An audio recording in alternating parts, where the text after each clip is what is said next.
Right now, you're facing a massive corporate decision. You're weighing a job offer, negotiating a multi-million-dollar merger, or deciding whether to lay off 15% of your department.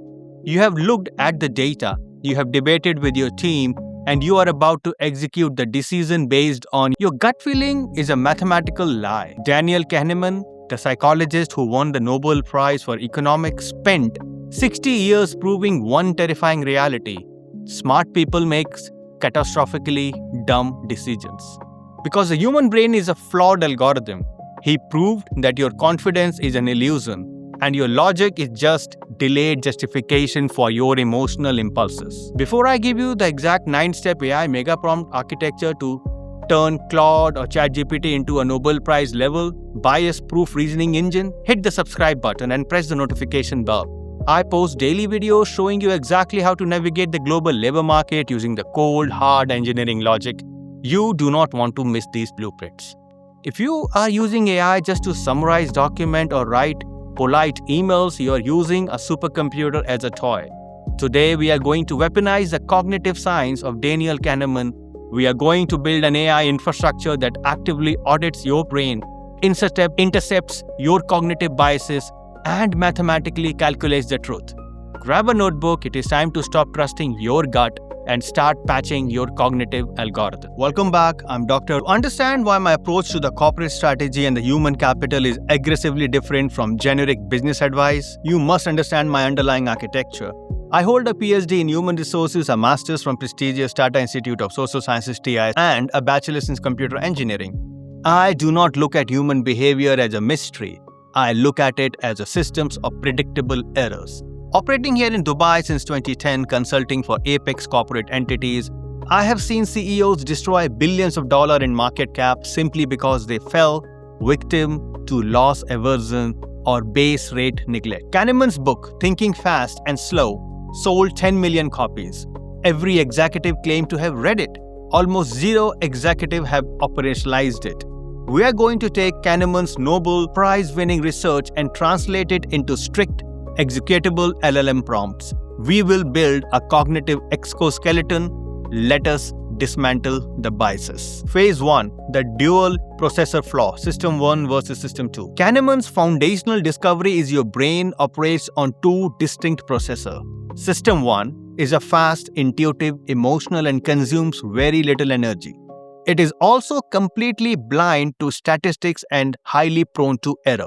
System 2 is slow, deliberate, logical, and computationally expensive. When you are stressed, fatigued, or facing a tight deadline, your brain defaults to System 1 to save energy. You make a fast, emotional decision, and then you use System 2 to build a logical argument to justify the mistake you already made. To stop this, we must force the AI to separate the two systems. Prompt 1. The System 1 versus System 2 separator. You are a cognitive scientist who deeply understands Daniel Kahneman's dual processor theory. I am facing a high-stake decision. Insert the decision. Before giving me advice, you must split your analysis into two distinct outputs. First, output the System 1 trap. Tell me exactly why my fast, emotional, intuitive brain wants to do right now and why it feels correct. Second, output the System 2 audit. Strip away all emotions, apply cold, probabilistic logic, and tell me why the mathematically optimal choice is, even if it feels deeply uncomfortable. The engineering logic. By forcing the AI to name the System 1 trap, you instantly rob it of its power over you. You recognize your own emotional impulses written in plain text, which forces your biological brain to engage System 2. Phase 2. The data corruption bugs, anchoring and availability. Your brain does not process information independently. It is constantly corrupted by the sequence and vividness of data. Prompt 2. The Nobel Prize. Prompt 2. The Nobel Prize anchoring bias neutralizer. Kahneman's proved that the first number you hear in a negotiation disproportionately control all subsequent judgment. If an HR recruiter says the budget for this role is $120,000, your brain is now anchored. You will fight for $130,000 and feel like a winner, completely blind to the fact that the market rate is $180,000. You are a behavioral economist applying Kahneman's anchoring research. I'm entering a negotiation where the initial number, the premise presented to me, insert the anchor. Your mandate is to completely destroy this anchor. Do not accept their premise. Calculate the true objective baseline using external market metrics.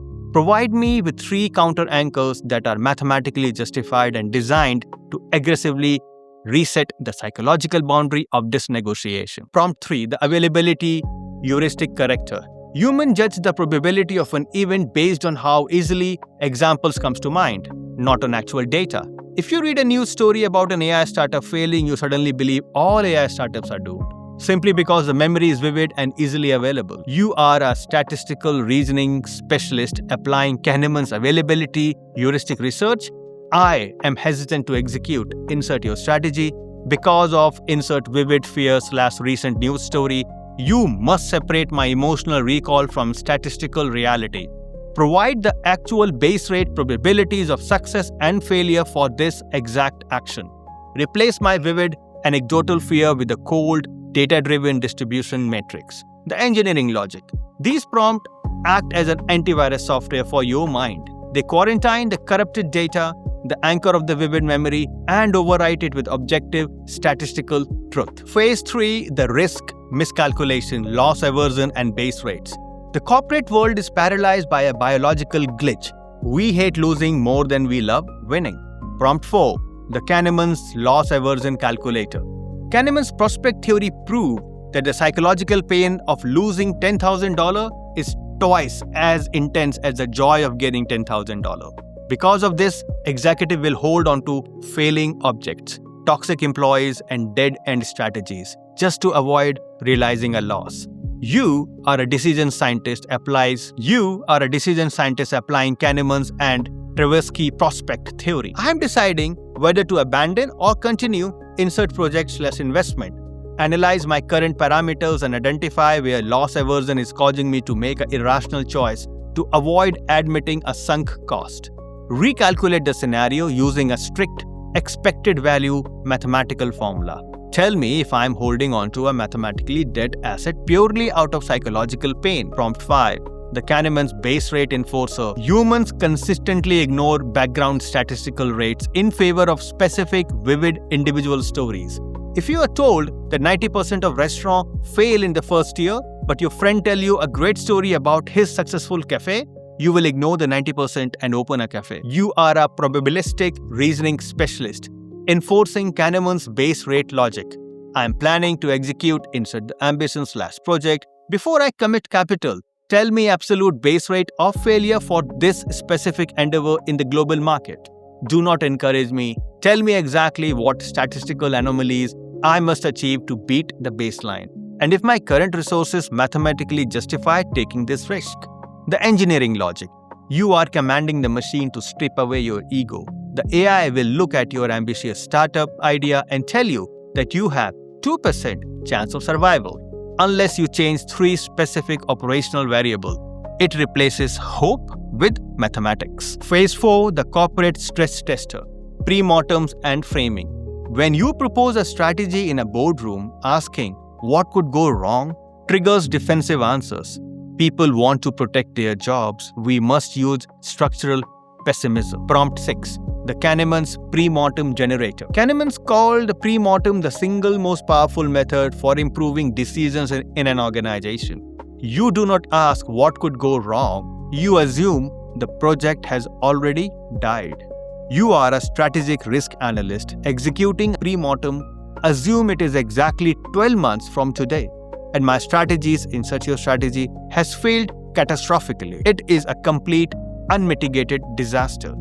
Write the autopsy report. Identify the 3 hidden vulnerabilities, structural flaws, or market shift that killed us. Do not be polite. Expose the exact mechanism of our failure so I can patch them today. Prompt 7. The framing effect. Prompt 7. The framing effect exposure. Humans make completely different decisions based on how the exact same information is presented. If a CEO says a restructuring plan has 90% chance of saving the company, you vote yes. If they say it has 10% chance of bankrupting the company, you vote no. The math is identical. the frame is a weapon. You are a behavioral decision researcher applying Kahneman's framing effect. I have been presented with the following data proposal. Insert the proposal. Rewrite the exact same proposal in 3 different frames: the hyper-aggressive gain frame, the catastrophic loss frame, and the cold neutral frame.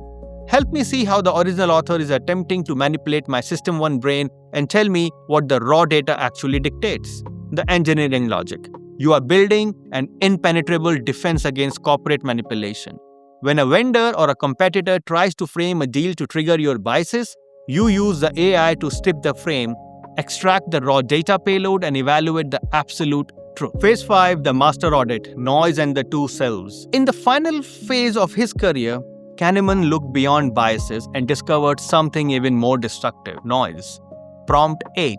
The Kahneman's noise audit. Most bad corporate decisions are not caused by bias, they are caused by noise, unexplainable random variability in judgment. If an HR director interviews a candidate on a sunny Monday morning after a cup of coffee, they might hire them. If they interview the exact same candidate on a rainy Friday afternoon, they might reject them. That is noise. You are a decision quality researcher applying Kahneman's noise framework. I am about to make a subjective judgment regarding insert the decision. Example, hiring a VP, rating an employee. Audit my decision-making process for system noise. Provide me with a strict algorithmic rubric, a set of binary measuring rules that I must use to evaluate this decision, ensuring that my biological mood, the time of day, or random variability cannot corrupt the outcome. Prompt 9. The experiencing versus remembering self-evaluator. Kahneman proved you have 2 selves. The experiencing self lives in the present moment and hates long commutes and stressful meetings. The remembering self writes the story of your life and loves prestigious job titles. Most people ruin their lives by letting the remembering self choose a miserable, high-paying job, leaving the experiencing self to suffer daily. You are a well-being and a career researcher applying the Kahneman's 2 selves theory. I'm considering a major career pivot. Insert the pivot. Evaluate this decision from both perspectives. First, map the brutal daily operational reality of my experiencing self: hours, friction, commute, stress. Second, map the narrative ego boost for my remembering self. Tell me if I am about to accept daily misery just to secure a prestigious title for my resume. The engineering logic. This is the ultimate career alignment tool. It forces you to look at an operational reality of your choices, preventing you from destroying your actual quality of life in pursuit of a vanity metric. Look closely at the mechanics of your mind. Daniel Kahneman did not win a Nobel Prize for having interesting opinions. He won it for proving with decades of uncompromising controlled experiment that your brain is lying to you every single day. If you feel confident, that is a biological, chemical, not a statistical reality. If you feel scared, that is a loss aversion, not an objective risk assessment. The executive who will dominate the next decade are not the ones who trust their gut. They are the one who recognizes their biological limitations. They use artificial intelligence not as a toy to write emails, but as a cognitive exoskeleton. They use it to audit their logic, neutralize their anchors, and execute the mathematics of success. Stop making decisions with a flawed processor. Patch the algorithm, process the data, execute the strategy, and I'll see you at the top.